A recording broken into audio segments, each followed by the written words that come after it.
Hi everyone, I am back, and this time to present a second paper titled Victims, Vigilantes and Advice Givers, an analysis of scam-related discourse on Reddit. So the internet has really changed how we work and how we absorb information. But with this increased access to information, there is also an increase in potential for different kinds of scams. And these scams are not one-time occurrences. You will see stories of people falling for phishing attacks or crypto scams, as we just saw. These are not one-time occurrences, but according to the FTC, there were over $12 billion lost to scams, and this is a 23% increase over the previous year. So Reddit actually is a vast source of user-generated content. Its unique structure, the organization into topics, organization into subreddits by topic, community moderations, and pseudonymous. My pseudonymous comes with a star. I know better than to claim pseudonymity or anonymity in a room full of privacy researchers. But all I mean is that you don't need to give your real name in order to post. This structure makes it a unique source of data for computational social science. And with over 1 billion active users, it's actually an excellent source of first-hand narratives on various issues, including scams. And there's a growing body of work that uses Reddit for research on security and privacy, including some of the papers that I've listed here. And you will see that there's a lot of papers who use Reddit, but I would like to give a special shout out to this paper. And I think we have some of the authors in the room with us today. This paper was the inspiration for our work, and we borrow heavily on our methodology from this paper. So our research was guided by 4 research questions. We wanted to look at the scam types that are most frequently reported and discussed on Reddit. We wanted to study the awareness and user susceptibility towards scams and what actually contributes to this. We then wanted to look at how Reddit functions as a support system for scam victims. And finally, we wanted to look at the advice that users share while countering scams and how effective can this be. So we used dataset from PushShift. It spans nearly 20 years, and we restricted our analysis to scam-related subreddits. After some filtering with heuristics, we had around 30,000 posts left, out of which we sampled around 2,400, which was enough for a statistically significant sample. And more details about the subreddits we selected, how we selected them, how we filtered for posts, can be found in the paper.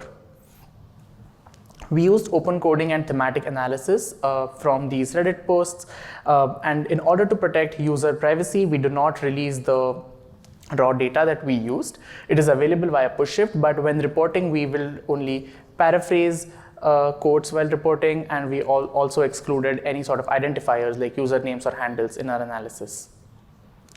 So we find that broadly there are 2 kinds of scam communities on the Reddit: preventive and engagement communities. So preventive communities are those which are used to discuss and expose different kinds of scams. Users share encounters with scams or potential encounters with scams.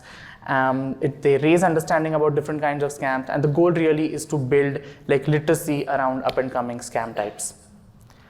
The engagement communities, on the other hand, focus on what we call scam baiting, which is engaging with scammers purposefully to either waste their time, expose their identities, or in some very extreme cases, maybe even reverse the scam on them.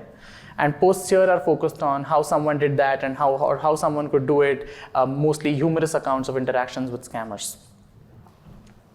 So there are a variety of scams that are reported on Reddit, including pig butchering scams, which as we just saw a few minutes ago, is a combination of crypto scams and investment fraud.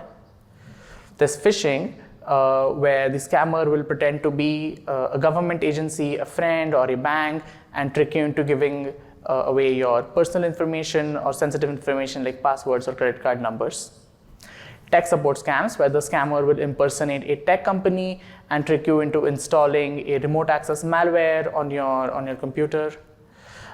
Job scams, where the scammer will pretend to be a recruiter and try to extract money out of you, either try to extract money out of you or turn you into a money mule for laundering money. Or a crypto scam, where there's a lot of varieties here, but they can be fake tokens, ICOs, just fraudulent platforms like we saw before. As far as user awareness of scam types is concerned, we did notice that there is a lack of awareness about several scam types, and there is no existing mental model of scams like maybe pig butchering or SIM swapping or even phishing sometimes. And this literacy about what these scams mean, what these terms mean, is usually gained after some loss has happened. And I think this is a trajectory that is very easily avoidable through targeted education, like I said in my first talk. There's also a lack of technical knowledge. There is a misunderstanding of some concepts like what the HTTPS padlock means, what encrypted means, what secure means, what SHA-256 might mean. And there is also an over-reliance on platform safeguards. There is a belief that a verified profile is always like a real person. Antivirus will always stop any sort of installations on your bad installations on your computer. All of these over-reliance on safeguards. We found that Reddit is a source of non-judgmental reassurance to victims who are looking for help. The support threads actually reframe the scam experience as a result of a targeted and professional manipulation rather than a failure, or rather than, for lack of a better word, stupidity of not recognizing the scam and the red flags before. So supportive comments, they usually dismantle this myth that only naive people fall for scams.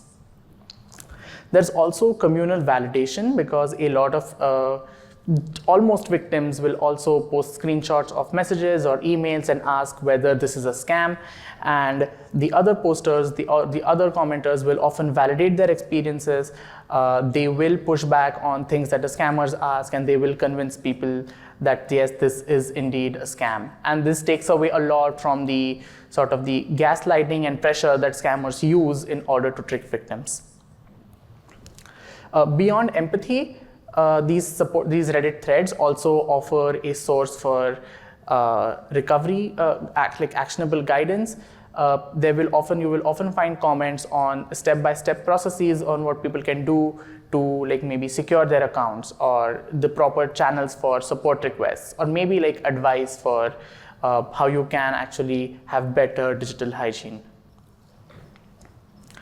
And finally, some people also noted that these threads were actually a better means of support than what you would find from banks, financial institutions, or even law enforcement agencies, because responses are fairly instantaneous and they are actionable and personalized. Talking about the advice that users received in countering scams, we found 3 major lines of advice. The first one was integrating technological aids into your digital lives, so using password managers and using 2FA. 2FA was the most highly recommended one to prevent phishing or password spraying attacks.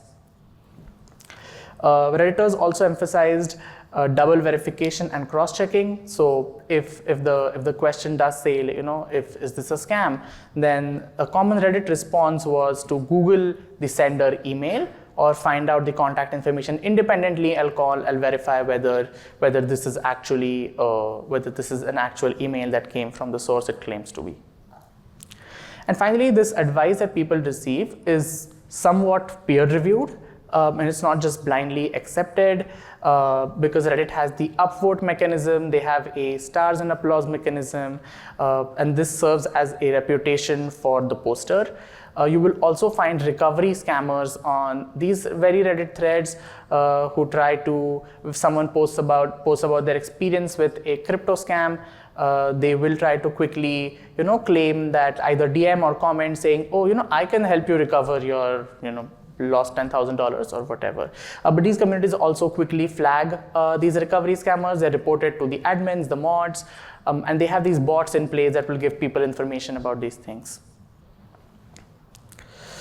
Our research informs implications across both the private sector and the public sector.